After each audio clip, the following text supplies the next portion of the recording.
I'm here today with Dr. Tobias Capwell, and we're looking at some amazing effigies and brasses here at St. Peter and St. Paul Church in Lingfield in Surrey. This is going to be the first part of a small series of videos, and we're going to be looking at one of the earliest figures, so we're going to be going chronologically through. So enjoy the journey with us. Let's look at some amazing effigies and brasses and talk about arms and armour of the 14th and 15th centuries. Hi folks, Matt Easton here, and I'm here today with Dr. Tobias Capwell, and we are in a church I've wanted to come to for a long time actually. I didn't realise how many things were here. There's so many brasses everywhere, and it's not just knightly brasses.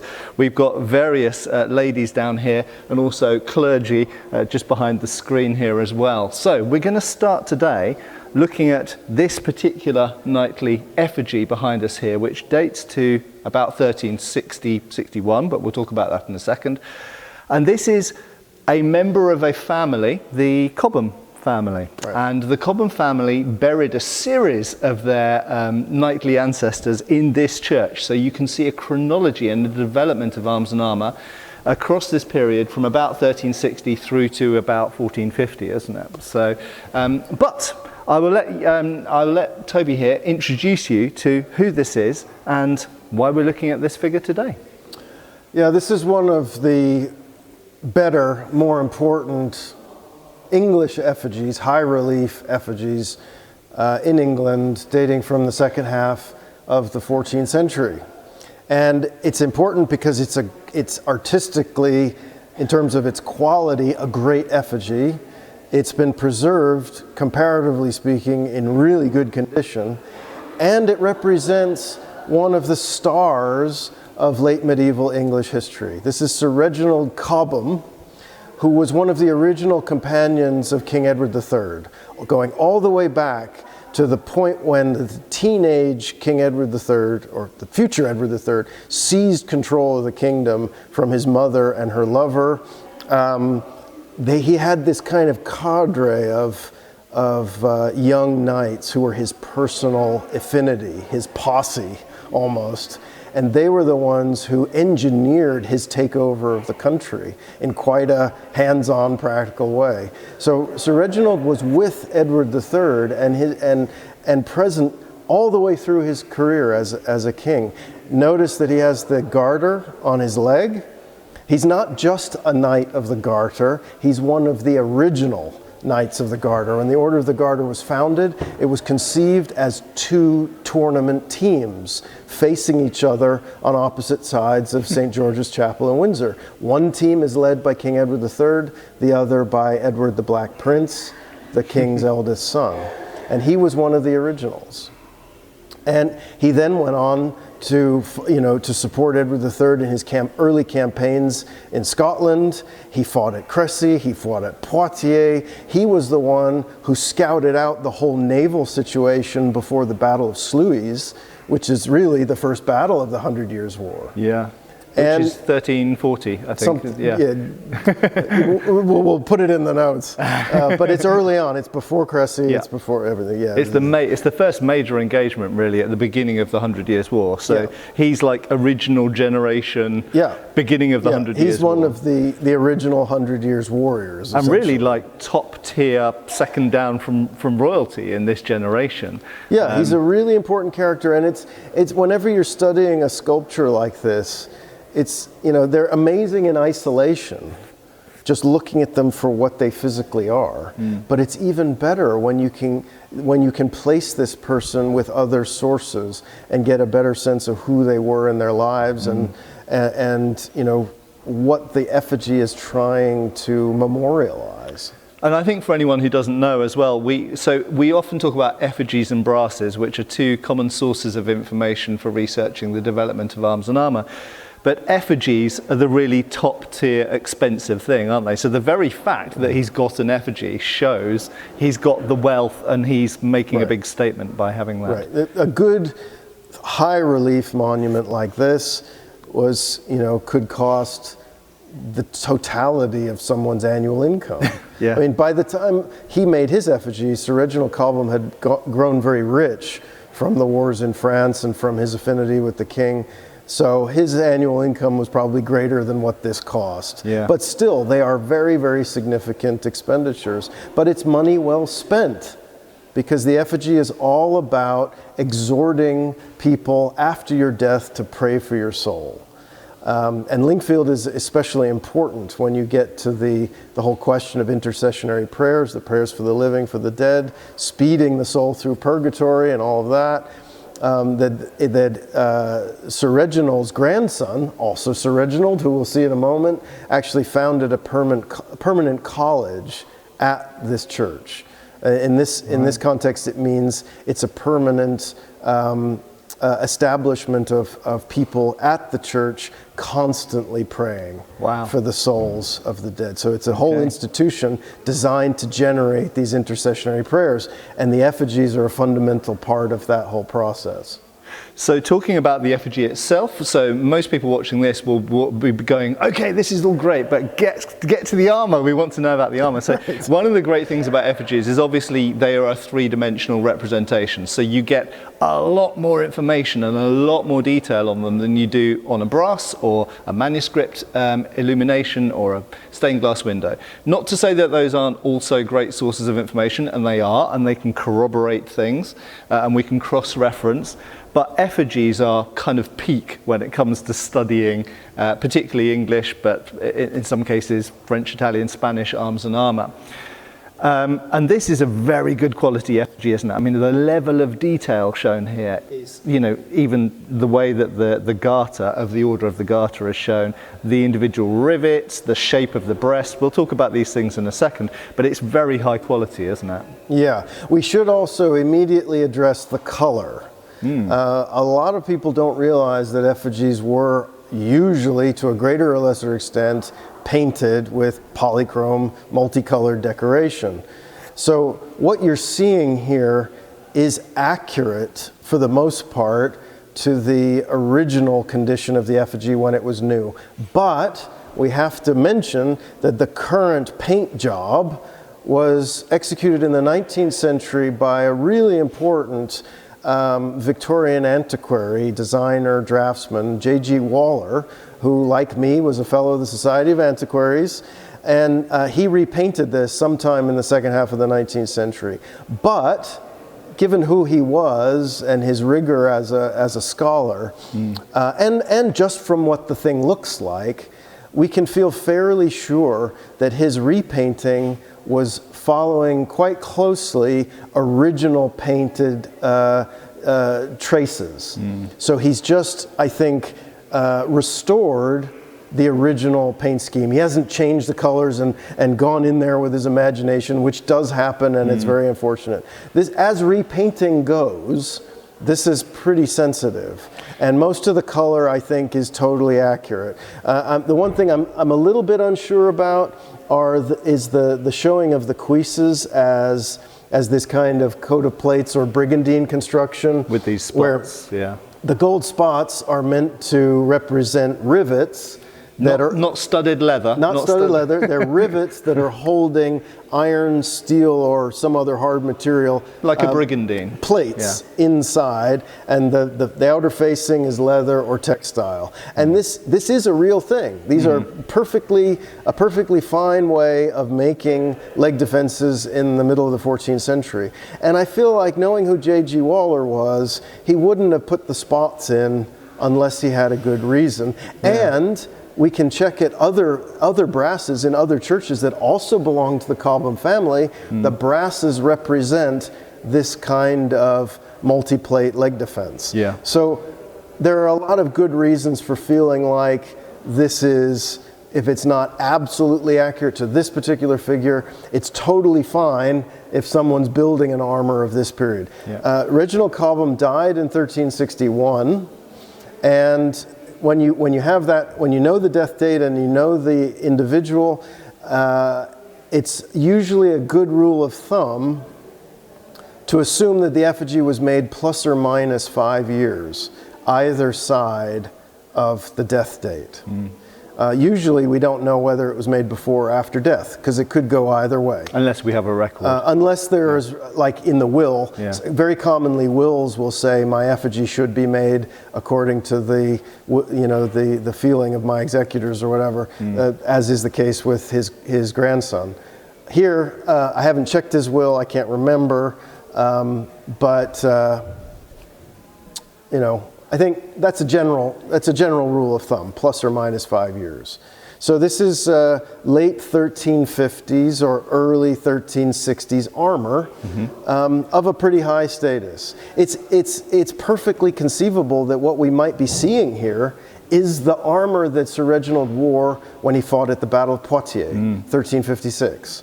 Absolutely fine. Maybe that was a brand new armor that he wore, and it would make sense that an armor of that significance could then be enshrined on the effigy, but we can't be sure. And I think for anyone watching who wants to put this in a sort of historical context, this would be correct or at least plausible for Poitiers in 1356, but this is more advanced than armor was in 1346 at the Battle of Crécy. Way more. So in that 10 years, a lot happened. And if this is at Poitiers, then it's absolute the newest high tech of the moment. Yeah.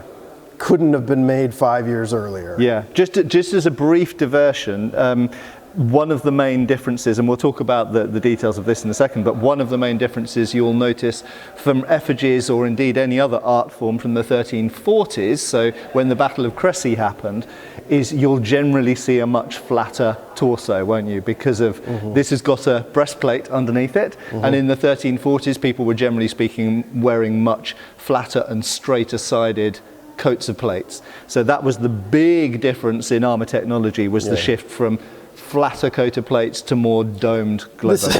We can't be sure of what is going on under there to create this very distinctive form. 1360s is probably a little bit too early for a solid one-piece breastplate, but you could have some kind of segmented breastplate, like the Coburg. Maybe you could push that or something vaguely like that. Yes, but equally, if you understand that this really rounded and tight-waisted shape is important for perhaps other reasons, you can create that with coats of plates and with brigandine constructions, or with slightly larger plates over the chest and then smaller plates. There's a number of different solid body armor things that can be going on under there. So it could be a corazine, what some people might call a corazina, something which like that. Really just means little cuirass, in fact, but essentially a corazina which has larger plates over the chest, but isn't quite yet the cuirass as you might think of it from the 15th century. So it's larger plates over here, but then all of the other plates around the back, around the sides, or perhaps even below it, are smaller, like a coat of plates. So it could be that. But the really crucial technological leap that is represented at a very early stage on this effigy is the fact that you have this very sculpted narrow waist, and that's accentuated by a rounded body. So the torso is almost kind of like a light bulb sort of shape almost. It's in the literature they refer to it as the hourglass shape. Okay. But it's wasp waisted. Whatever. I mean, the important thing is that you have this real spherical chest, which not only gives you good protection, but it also gives you room to breathe deeply inside it, and the weapon has to travel a bit before it hits you inside. There are lots of good reasons for having a shape like that. And this is why it's really important to also talk about, rather than just the art forms and the books, people who actually wear and do things, joust or fight in armor. And what Toby mentioned about breathing space, when you breathe in and out, your chest cavity expands and contracts a lot, and having that added space, when you have a coat of plates that's quite flat over a male hauberk, that's a lot of weight sitting on your chest, and it can be quite debilitating to you when you're breathing heavily, whereas you lift it off like a bridge and it takes all that weight off your chest. But crucially, that whole thing is combined with this really narrow waist, and that has real functional benefit. It's like doing up the belt on a rucksack. You do up that belt around your midriff, it takes the weight off your shoulder. And that's what's going on here for the first time. I actually think this might be a response to a kind of technological crisis that armor designers hit in the 1340s, when they'd taken the full mail armor and they're gradually building more and more stuff onto that, padded garments and then more plates of different kinds. And by 1340, you're carrying a lot of weight and you're not carrying it efficiently. And it's becoming a real problem. And Sir Reginald kind of represents the answer to that, because you keep that good plate protection of the torso, but if you gather it up, you're carrying that weight, the necessary weight, more efficiently. And they're starting to get rid of excess mail by this point. You know, they've advanced the plates to the point when they don't think they need an entire suit of mail underneath. And he's probably not wearing that anymore. He probably has a full mail shirt on under there, but the chausses are gone, and they're really saying, look, we can't just pile more weight on forever. We've hit a wall, and now we need to be more clever about what weight we're carrying and how we're carrying it.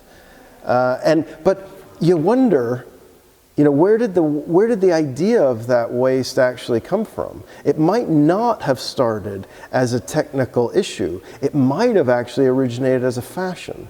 And it's interesting that Sir Geoffrey de Charny, among many other writers, Sir Geoffrey de Charny, French knight, first owner of the Shroud of Turin, as far as we can trace. Oh, really? Geoffrey de Charny wrote a book of chivalry in the middle of the 14th century, and he comments on and talks about a lot of different aspects of chivalry.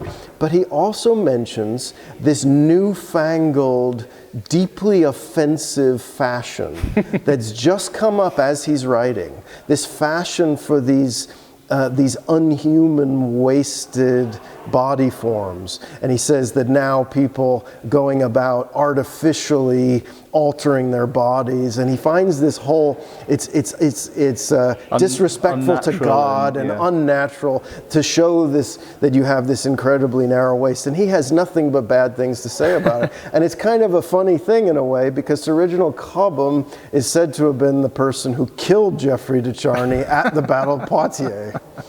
So maybe that was a slight. Maybe that's an underhand slight to Geoffroy. One thing I think is really interesting is you know, back when I was a student, I was obsessed with coats of plates and deep in sort of trying to work out what was underneath the surcoats, because one of the problems with 14th century armour is because of the surcoat worn over the top, you can't see the exact development of what's going on underneath. You have to guess certain things. Sometimes you can see at the slit at the side, you can see some plates or buckles, and sometimes you can see the shape of the breast, and you know, so that's what we're talking about here. But one detail I immediately noticed with this was how the fabric over his sort of groin and lower abdomen area droops inwards, which sort of tells us that there's no plates there, to me anyway. Even if it was a coat of plates that was going down as low as that, it would have it would be straighter. And the fact that it sags in suggests that at least from about his waist downwards is probably just male hauberk, I would guess. Absolutely, absolutely. And you can see how the heavily plated end of his belt is actually pushing the material down between his legs. So at this stage, the so-called ponce of plates, the skirt of plates, has not developed yet. No. And so he's got some hard body armor of some kind up there. That's probably, as you say, just coat of plates usually finish about that tight, don't they? Because you need to be able to flex the waist. And for anyone, again, who doesn't necessarily realise, this grey area here is male. So that's the bottom of the male hauberk. And as Toby says, that's not a separate skirt, as you might have seen me wear on the channel yet. This is one piece. So everything from the armpits and probably from his collar, armpits all the way down is one male hauberk, probably with probably sleeves ending about there is my guess. Yeah, I mean, even in this period, it's hard to be sure. I think the overwhelming probability at this stage, it's certainly very likely to be a male hauberk with finely tapered sleeves, really nice tailoring, so the elbow moves nicely, but it's not creating any more weight than's absolutely necessary.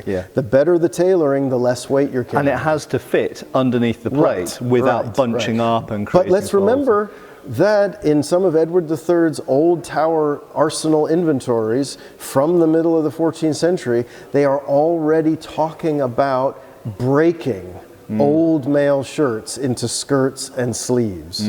So that is a fairly early conclusion to come to. If everybody has said our armor has gotten too heavy, what do we do about it? And if you've got good plates and you've got other stuff going on, get rid of the mail you don't need. But we do know even as late as the early 14th century, some people, perhaps even a lot, were still wearing a full hauberk. All the way through the 15th century. And we see these images in manuscripts of where people are shedding their armor, and they've got a full mail shirt on underneath, and they're taking that's one really interesting thing about the armor of the sort of second half of the 14th century up to the middle of the 15th century, is that there are several different ways you can wear the armor, but superficially the exterior appearance doesn't change. As Sir Reginald here, he could be wearing the thing that looks like this, and it could weigh 20 kilos. Or he changes what's going on underneath, and he doesn't look appreciably different to an external viewer, and he weighs 35 kilos. And that's a very big difference. Depending on you can make those choices of how you're going to wear the armor depending on what kind of situation you think you're going to be getting into. And 5 or 10 kilos is really a very noticeable difference. 2 kilos is a noticeable difference. I'll take it. Even after, maybe when you first put it on, not that big difference. 5 minutes later, big difference. Right. As soon as you start moving around and doing things, and it's surprising what doesn't feel heavy when you first put it on.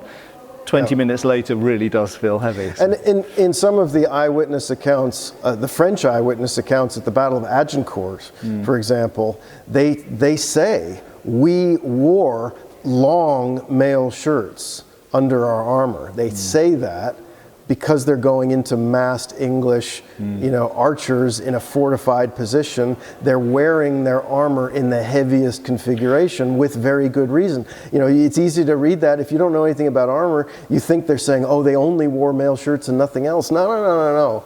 They're just telling you that this is the heavy, exceptional thing worth mentioning. This is the heavy configuration of the armor. And Agincourt, not to go off the track too much, but Agincourt very much happened in the shadow of Crécy. So probably Henry V looked back to what happened at Crécy, but equally all of his opponents looked back at it. And so they were trying to get ahead of the game. They were trying to do things to make sure that things didn't pan out the same way as Crécy did. Unfortunately for the French, it did.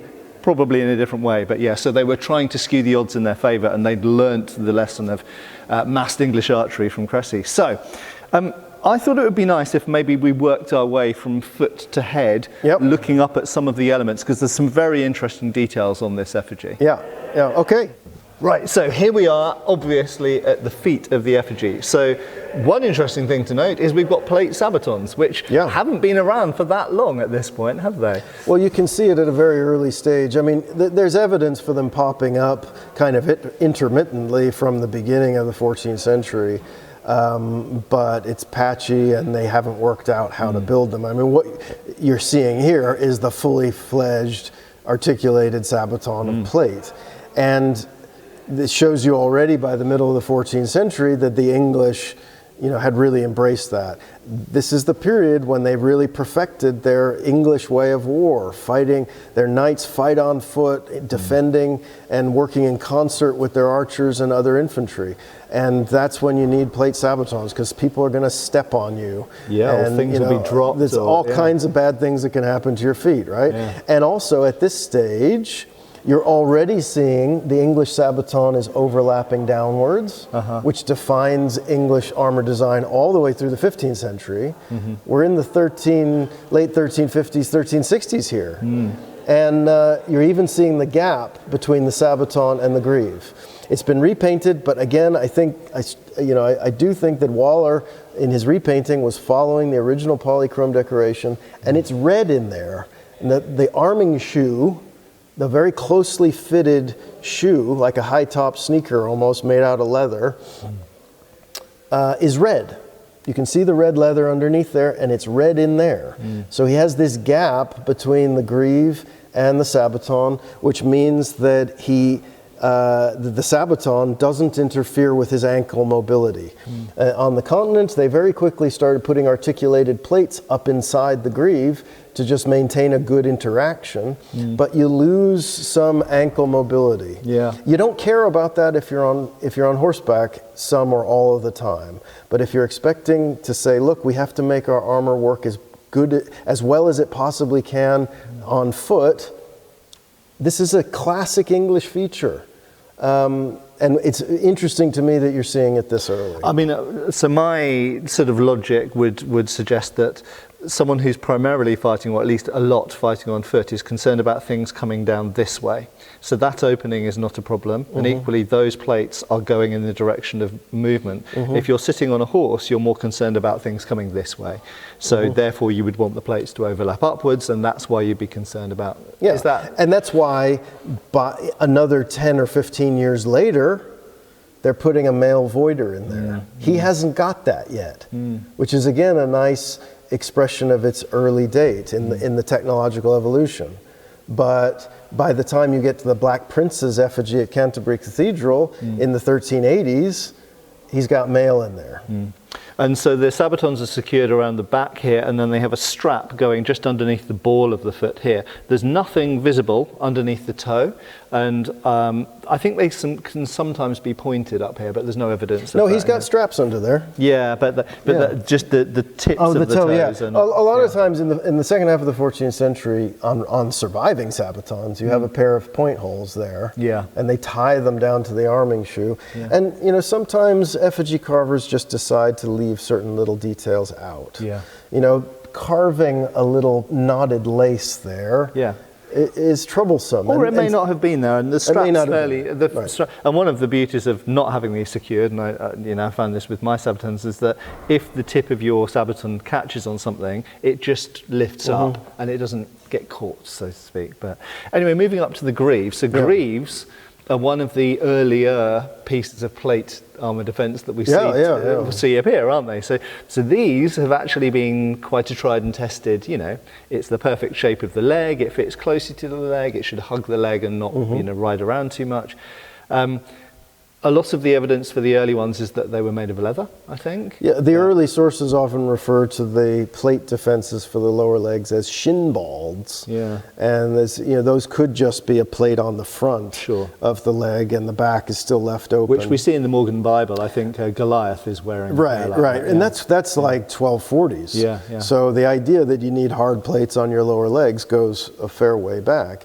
By this point, he has fully enclosed and very shapely greaves that.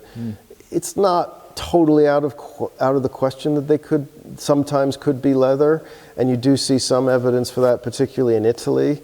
But here, I think, knowing that this is the English in their golden age as a military superpower on the kind of technological forefront, I think those are almost certainly iron or even steel. Yeah, completely. And the fact that we've got a very defined ridge down the front and just the shape of this, it very much looks like iron or steel, or probably iron at this stage. Yeah, but metal plate protection for the knees and the upper legs was slower in coming. You get it for the lower legs first because it's really absolutely necessary to really get the leg armor fitting right. But the knee and the upper leg can be protected in lots of ways. And this is a continuation of a story that goes back to the 13th century. So when you get larger knee plates with a kind of less advanced form, it just kind of flows into this little flange, and it's not got any articulation lames or anything. You could imagine that this might still actually be hardened leather, and then you've got this coat of plates construction leg armor above that. And maybe that's an older bit of technology still enduring on a armor that's more up to date in some ways. So yeah, just talking about those knees, these are really interesting because as you say, Toby, there are no articulations. So there's no plate above, there's no plate below, although it's a sort of frilly edge, and I guess we'll talk about that in a second. But what's really interesting to me is this line of rivets above and below, which seem to be original. They don't seem to be added on. So for that to flex, my thinking is that must be that sort of fringe must be leather or fabric or something like that. And what's above must be leather or fabric to have that flex. Because if this was a plate and it was fully riveted around, you wouldn't get any flex in the knee. So I think that's a big clue. And these, what do you think? Well, these rivets don't come very far around the side. No. I mean, if this was going to be an articulated leg, you'd want pivot points down here somewhere, right? Yeah. But the sense is here that it's riveted to this along the front, and it's just sort of hanging off maybe a flexible leather or textile edge, where the plates, the armored plates maybe stop, or there's some flexible thing under there. Yeah. So the knee is just kind of hanging off of that, and then this fringe is just there to kind of maintain the interaction with the greave. And prevent things from sliding up the greave underneath. And just make sure the whole thing basically stays together and works in the right way. Presumably, I mean, we can't see on this, I don't think. No, it's not carved on there, but presumably there would have been a strap going around to the back of the knee there. Yeah. And it's also worth mentioning as well that these are proto kind of wings. They're little, aren't they? And obviously later on they get much bigger to protect the back of the legs and the hamstrings. No, it really gives you the impression of something that's still in a earlier stage of development. Yeah. I mean, when you look at the arms, which we'll look at in a moment, those are fully fledged articulating joints. And then there's a moment when they say, hey, why don't we just build the legs the same way as the arms? Absolutely. But the development of the upper legs is kind of behind the development of the arms. It's almost like there was different armor, like there's arm armorers and like, oh, we've moved on to this stuff, and the leg armorers like, no, what we do works. We'll just keep doing it like this. Well, don't forget that in this period, as I looked at all the documents for armor making in London, in this period in London, there was a specific craftsman called a kisser. Right. And I was looking at that first and I thought, kisser? What does a kisser make, right? And then I realized that it's cuisser. Ah, cuisser. And they had a specific group of craftsmen who just made the cuisses. Wow. And that makes sense when the cuisses are made of other materials than metal. Which are different to the rest metal of the armor. plates. Yeah. So the craftsman is not a hammerman working in sheets of iron and steel. The cuisser is a guy who works in hardened leather and textile, and he's building something else. And there's a point, not very long after this effigy was made, when the guys making the articulated arms and the greaves, the plate armorers, take the cuisser's job away from him. And the cuisser's job as a separate craftsman actually ceases to exist. There you go. And the plate armorers take over the industry. Yeah, the people that developed the technology for the arms went, hey, we can do legs as well. Yeah, but at this stage, the same guy who made the sabatons, or the same workshop rather, the plate armorers in London probably, made the sabatons, the greaves, the arm defenses, shoulder defenses, helmet, and the cuisser, the leg armor, is made by a different craftsman at this stage. That's why it looks different. So just very briefly, we're going to look at the sword and the belt. I would refer to that as a plaque belt. There's only one source for what the English actually called them. But there is one source, an inventory, the will, I think, of Thomas Chaucer, the son or grandson of Geoffrey Chaucer. It's in my book. That's why I don't remember things. I write them down so I don't have to remember them. And the English seem to have called these, in this period, an arse girdle. Oh, I remember that. I remember, yes, arse girdle. There's only one sort, but it refers to an arse girdle of silver. And it's specifically a it's in this context, it's a knightly thing. Right. It's a way of, you need a belt, and so you put a lot of decorated metal on there to turn it into a piece of male jewelry as well. And it's consistent with the way they are accentuating and breaking up the body. They want this high, rounded chest, the sense of a really thin, elongated abdomen, and then slinging the belt a bit lower on the hips creates the effect of even lengthening the body. And it's even quite more. like a gunslinger's belt, isn't it? It's worn well down on the hips, hanging down there. And you've got you've got the sword on one side, you've got the dagger on the other. You can't see the dagger, but I will put it on screen because it is over there, and it's a quillon dagger, and it's very interesting. So it's very much a parallel for the sword. But sword belts in one way had been slung over at least one of the hips for a long time. The difference here is they're taking that diagonal sword belt sitting on the right hip from the 13th century, and they're leveling it up into a horizontal thing, largely for fashion reasons. Well, and the other thing is the wearing of a dagger is become normal at this date. But if we go back to about the 1320s, you don't really see daggers. But by the time you get to the 1340s, you start to see daggers. You sort of would assume that knights always carried daggers, and you think of the dagger as one of the essential knightly weapons, and they're certainly very handy. But it's surprising how absent they are from a knight's basic equipment until somewhere in the 14th century. Not totally unknown in the 13th century, but not exactly standard. No, and they really seem to come in with the growth of plate defences. And you know, I've always thought that those are probably, let's say, almost definitely connected factors. So you think, well, I really need a dagger now to overcome these people who are wearing a lot more plate than previously. So, and I'm fighting on foot more of the time. Absolutely. So it's going to come up. And so this sword is, we could call this a hand and a half sword. It's certainly got a longer hilt than an arming sword. Maybe in this period, in the 1350s, Sir Reginald probably would have still called that a war sword. But maybe even a bastard sword. But the point is, it's bigger than an arming sword, and it's smaller than a two-handed sword. Yeah, and we can see the tapering shape, and we've even got the shape down. Yeah, it does have a pretty pronounced taper. So that qualifies as a long sword more than a lot of other swords. Yeah, I mean, as you know, using oak shop's typology, it's going to be something like a Type 15 or perhaps a Type 17, but it's a tapering, very obviously tapering. Some of this is, I think, some of this is restored. Yeah, because there's a join there and a join there, but I think the restorers have taken the taper from the width of this and the width of that. The two bits, the swords generally survive where they're supported, and then they break off where they're undercut. So I think even though this might be somewhat of a restoration, the blade profile is still pretty reliable. And what's interesting is the locket up here, you can even see the taper within that. So even from the top to the bottom of just that, you can see that it's narrowing.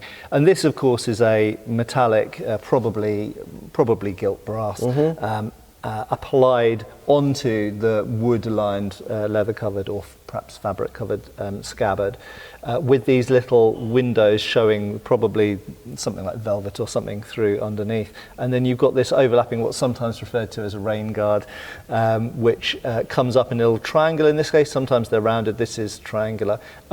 For anyone who doesn't realise, the crossguard's missing, so it's broken off. So it would have elements coming up, and you can see where it's broken off. And also, let's also take stock of how one of the things I find is fascinating about this period is the way they've taken Gothic architecture of the 13th and 14th century, and they've taken the architectural principles and applied them to the body to create these really rich effects, an incredible jewelry quality of something like a sword locket. And that's a process. The thinking of the body as architecture is where the high Gothic style in later plate armor comes in Germany in the late 15th century. But already that's a kind of an antiquated process. And I've always wondered whether the high Gothic armor is actually quite nostalgic and kind of anachronistic, where they're taking an older medieval idea and then going crazy with it. But you can see them doing that already in certain localized ways in the 14th century. And as a sword fanatic, the other thing I think is worth mentioning is very often when we look on effigies and brasses and other art, the grips we see with this crisscrossed overlaid. So yes, it's probably a corded leather covered grip.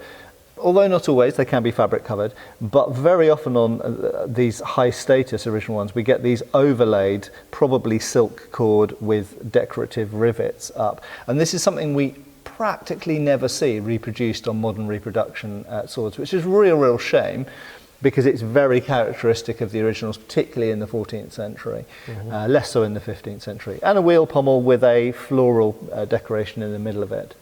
So let's talk about his upper body now. So we've talked a bit about what's probably under there.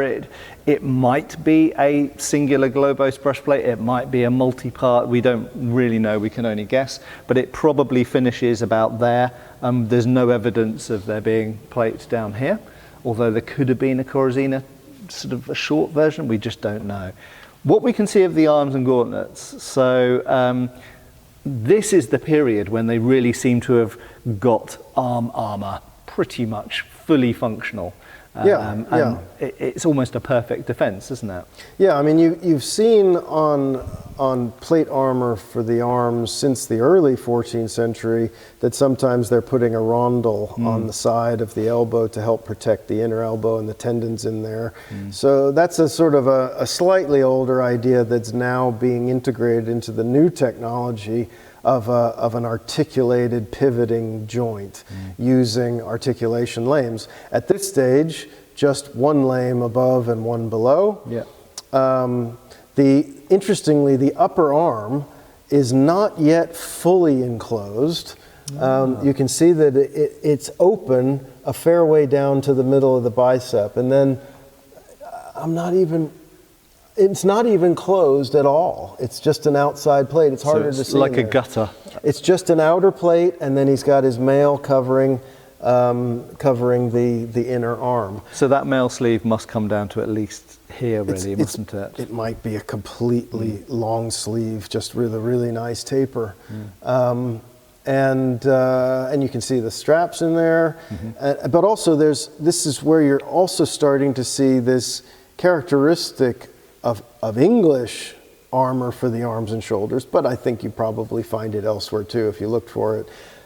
This sense of a really muscular anatomical form. Yeah. So that the shoulder plates are integral. They're one assembly with the upper arms. They're not being worn separately. This is one of the most common misconceptions when people reconstruct what they think late 14th century armor should be. They slap on a separate shoulder defense and strap it around the arm, and this is just not happening. It's not right. It's just an extension up to the cap around the muscles of the shoulder. And you often get this sort of slightly rounded fence, but then it cuts in at the top of the bicep, and then it flares out again around the triceps and the biceps. And you've got the same on the forearm as well. It's just, you can already see it becoming quite anatomical that way. And I think that's one of the things as well. I think a lot of people are maybe used to seeing 15th century armour, which has some very exaggerated and huge shapes. And in this period, it is very body hugging, isn't it? It's really steel cladding the human form. Yeah. And, you can see the tricep and the bicep and the deltoids and the forearm. It's very human still. Yeah, and it's being true to the human anatomy, and there are sort of religious, undertones to that. But also, the closer and better fitted, again, the less metal you're carrying on your body. Absolutely. And there is an element where it's about weight efficiency and looking amazing and working and well. even range of motion as well. You get less clashing between these things, so that where if there is some kind of breastplate element up here, it's very close to the body and the shoulders very close. So you're going to be able to have a bigger range of motion than if it was sticking out and bulky. Right. In some kind of way. And this isn't like a perfect armor or anything. These things had, the good ones had their advantages, but technology is an evolution. This armor also has fundamental design flaws that they will deal with in the next generation. Foremost, the giant gaps right there. That's great for mobility, but these gaps are catastrophic. Arrows will go through you there. Yep. Anything that hits the breastplate will skate off and go in there.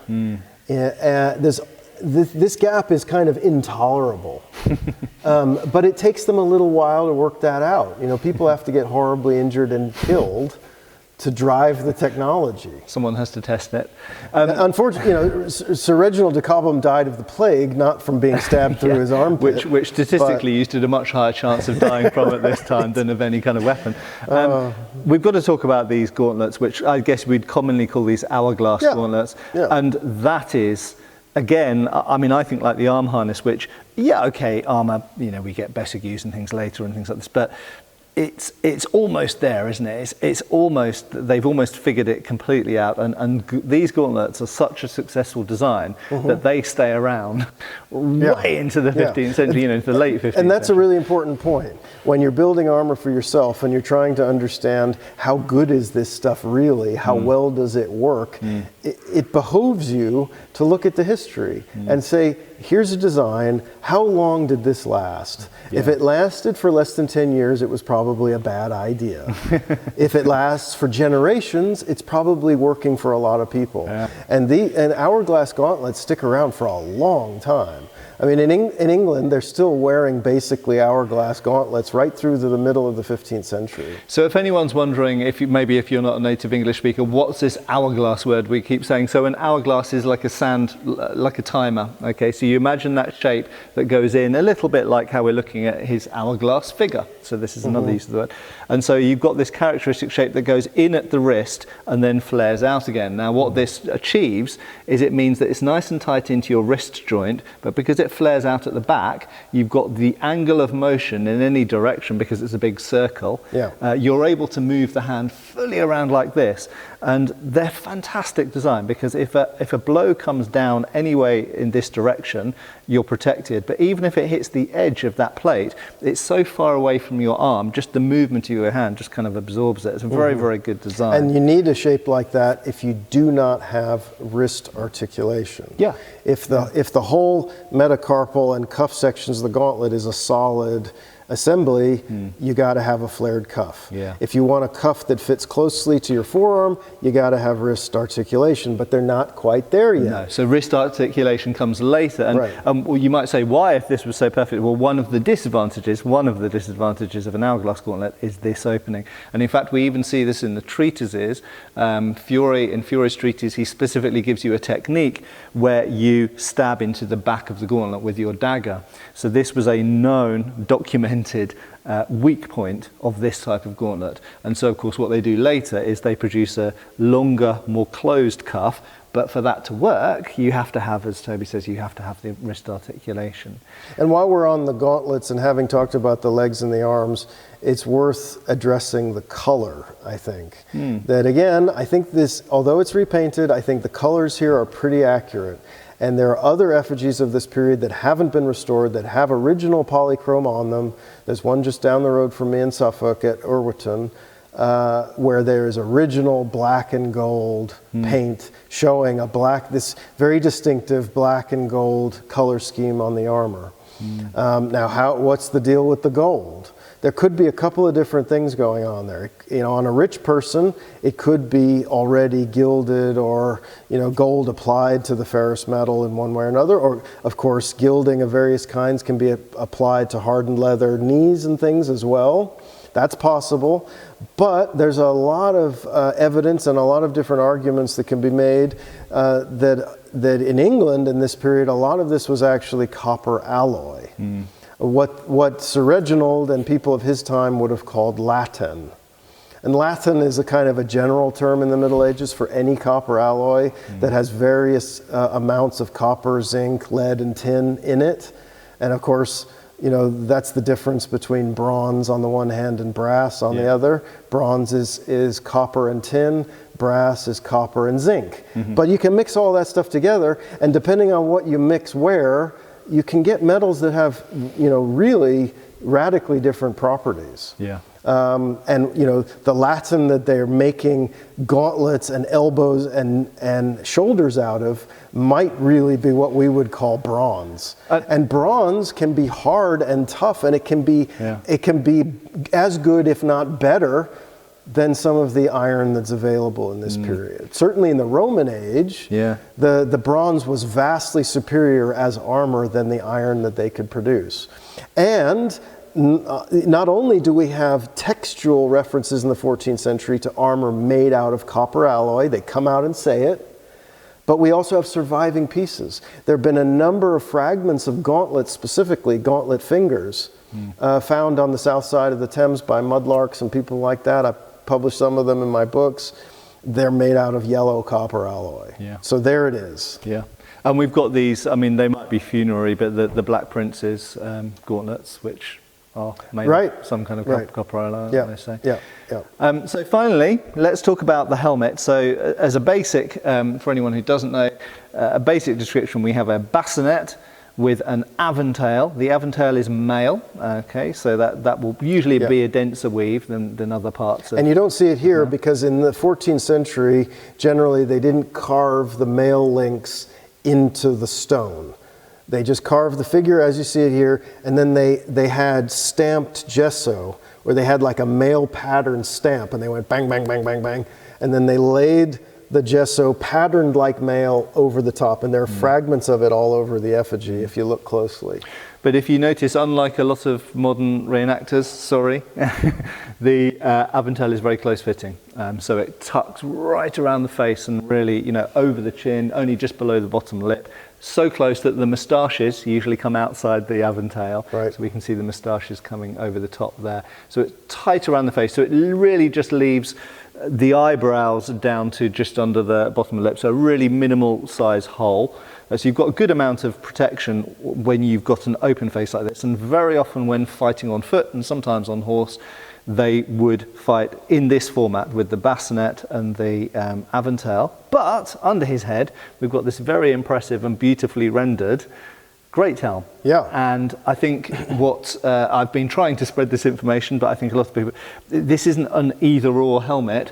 That helmet goes over that helmet. So he doesn't have a visor, because that's his visor. He puts the great helm over the great bassinet. Yeah, and I mean, this bassinet is starting to develop a higher apex, but it's still fairly rounded, it's still fairly close fitting, and it will still fit under a helm that is designed to go over it. Now, crucially, this is not, in this period, in this context, this is not a jousting helm. Sometimes they are on effigies, they put jousting helms under the head, but this is so well rendered, we can see exactly what this is meant to be. This is of exactly the same typology, the same period as the famous helm of Sir Richard Pembridge, now in Edinburgh, the Black Prince's helm preserved at Canterbury, and there's a few others surviving. There's another one that probably comes from a monument in that's now in the Royal Armouries in Leeds. This sort of Pembridge Black Prince typology, these are lightweight war helms.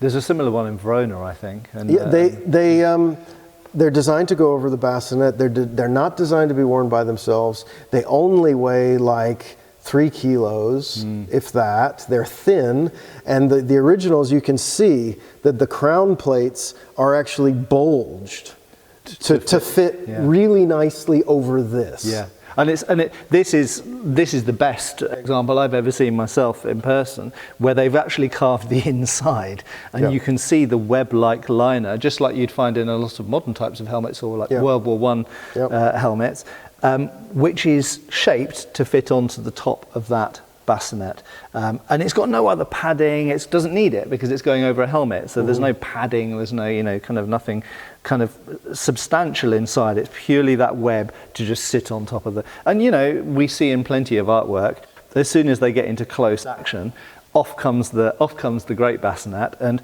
they have these little cross holes which can connect to chains, but they don't need to. And I think a lot of the time they probably just drop the thing on the floor and let their valet get it later. But for fighting in close, often it would be far better to just rely on this, I think. And it's really a carryover from the 13th century.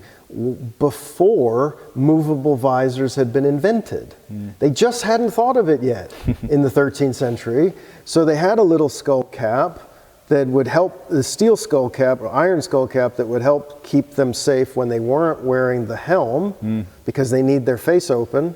If you want to close your face, you got to put the helm on. If you want to open the face, you got to take the helm off. Either way, your head has to be well protected. Sometimes they wore those skull caps under the male hoods. Sometimes they wore them over the male hoods. And this is like a late carryover of that same process. In this period, there's plenty of people who are now putting movable visors onto their bassinets, and they're not wearing the helm anymore. But this still has a knightly resonance.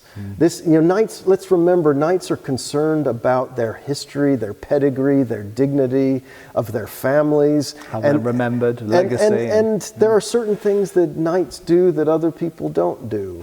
I mean, nobody except knights wears the bassinet under a helm. That's a knightly thing. So you can see, for other reasons purely than just the functional ones, that people would want to hang on to that.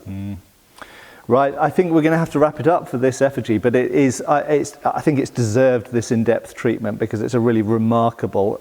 There aren't a lot of 14th century effigies, and certainly not of this quality, are there? So it's the quality, the state of preservation, and the fact that it's a really famous and important knight, one of the great 100 Years warriors, one of the first members, the original Order of the Guard or Knights. It's great in all kinds of ways. So there we go. So we're very honoured to have seen it today. Thank you very much for Toby joining and telling us all of that fantastic information. There are going to be other parts to this video, looking at some other brasses and effigies. But if you get the chance to visit Lingfield in Surrey, St Peter and St Paul's Church, then by all means do, because it's amazing. They've got quite a lot of effigies and brasses here. Anyway, thanks a lot for watching. Thanks, Toby, and we'll see you for the next video. Thanks for watching. We've got extra videos on Patreon. Please give our Facebook a like and subscribe if you haven't already. Cheers, folks.